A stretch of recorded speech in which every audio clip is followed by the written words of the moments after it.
Salut. Effectivement, peu de gens le savent et même pas lui. Et c'est ça qui est sympathique, c'est que j'ai passé hier vers 18h un moment formidable avec notre invité et néanmoins ami Vincent de Dienne. Je sortais du club Med Gym, j'avais fait 5000 pompes, 2000 tractions comme un lundi, quoi. Toi, Vincent, tu sortais tout sourire d'un goûter avec Laurent Ruquier, le célèbre hétéro refoulé et producteur de ton excellent spectacle. Alors on est sur un quai de Seine, on ouvre une bouteille de blanc, on est entre nous, on est entre zozo, on se marre bien. Et je te dis, bah, raconte ce goûter, Vincent. Il me dit, ok, bah.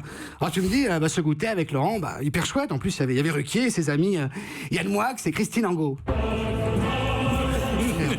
Attends, Halloween, c'était la semaine dernière. C'était la semaine dernière, Halloween. Parce que déjà, Ruquier, mais alors. Angot et Yann Moix. Alors là, Vincent me rassure et me dit, mais attends, pas du tout, Vincent. Mais attends, Seb, Yann Moix n'est pas un type arrogant, mégalo, suffisant et cynique. Il est bien pire que ça. Et c'est ça qui est rigolo. Quant à Christine Angot, ce n'est pas la reine de la sinistrose. Mais au contraire, elle a constamment la banane. Mais bien sûr, elle ne parle que de Zouk. C'est bien simple. Christine Angot est la plus grande fan de Zouk Machine. La musique dans la Alors du coup, on la met sur l'enceinte et on se met à danser sur le quai. Et comme Christine, on avait la banane avec Vincent. Et pas que dans le slip. On rigolait, c'était super, c'était joyeux. Et puis tout d'un coup, la bascule. Qu'est-ce qui s'est passé ? Le clown d'entreprise tombe le masque. Le nez rouge du CE tombe dans la scène. Vincent de Dienne tremble et me dit, Seb, sérieux, ce que je vais te dire, je ne l'ai jamais dit à un média. Ni au punk à chien de Télépoche, ni au punk à chat des Inrocks. Mais quoi, Vincent ? Mais je bosse à quotidien sur TMC, Seb. C'est TF1. C'est l'enfer. Mais je me dis, pourquoi ? Je joue bien le dialogue. Mais pourquoi ? Vincent me dit, parce que TF1, c'est un délire. Et puis surtout, c'est une secte. Tu n'imagines pas ce qui se passe là-bas. Ben, je dis, raconte. Et il me dit, je suis fliqué par la direction de TF1. Qui me force à regarder Danse avec les stars, l'élection de Miss France, Koh-Lanta, toutes ces merdes, qui m'oblige à acheter tous les produits non vendus du téléshopping en un an. J'ai déjà 50 sorbetières et 150 machines à électrostimulation pour me muscler. La sécu de TF1, regarde dans mon ordi et vois si j'ai bien téléchargé la saison 7. Pas de Game of Thrones, de Joséphine Ange Gardien. Et pendant les vacances, on doit prendre en charge un participant de Secret Story, parce qu'il y a un partenariat avec la DAS. Et puis j'ai dû aller 15 fois à Lens pour l'émission 4 mariages et une lune de miel, pour animer le banquet des mariés. Ils sont déjà demeurés à l'écran, mais tu verras en vrai, c'est l'enfer. Et je ne te parle pas des séminaires où tu dois passer des heures avec Sandrine Quétier et Arthur. Mais oui, c'est horrible. J'étais sur le cul. Et dans les deux sens du terme, parce que j'étais assis. À ce moment-là, j'essaie de rassurer Vincent. Je fais, mais au moins, mais quotidien, ton émission sur TF1, ça se passe bien. Alors Vincent, éclate en sanglots, il me dit, mais oui, ça se passe bien, parce qu'il y a du pognon. Il y a pour ça qu'on est là. Mais bon, les audiences sont en chute libre. Parce que l'émission est de plus en plus à droite, toujours malveillante, jamais bien pensante, et homophobe à un degré que c'en est gênant. Ah là, j'ai dit stop. Vincent, stop.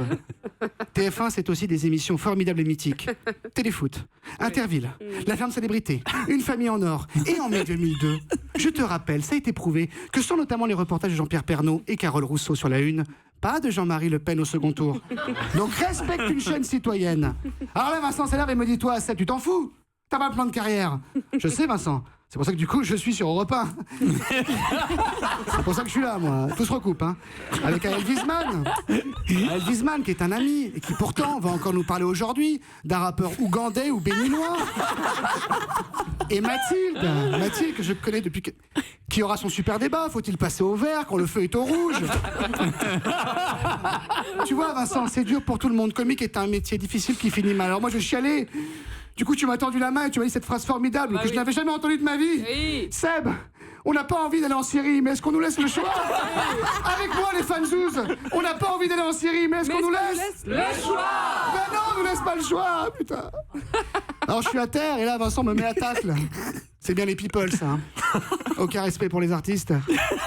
Et il me dit, en plus, je suis sûr, Seb, que comme les milliardaires du LOL français, tu piques des blagues aux Américains rapport à l'affaire copie comique. Et je dis, mais non, Vincent. Moi, je pique à des comiques de pays du tiers-monde. Les Albanais, des Portugais. Le temps qu'ils aient la caméra, le wifi, qu'ils mettent les blagues sur le web, que je la traduise, on sera en 2033. Dans le cul, Gad Elmaleh. Et il est où, le Kader Aoun? Et puis j'ai pas de leçon à recevoir de toi, Vincent. Je te le dis, pourtant t'es un ami, je t'admire.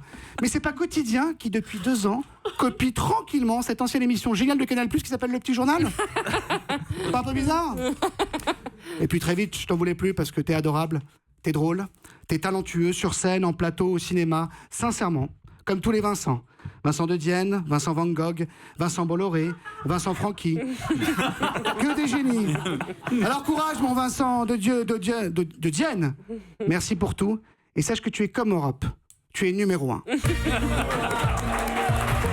voilà, Vincent de Dienne. Europe 1.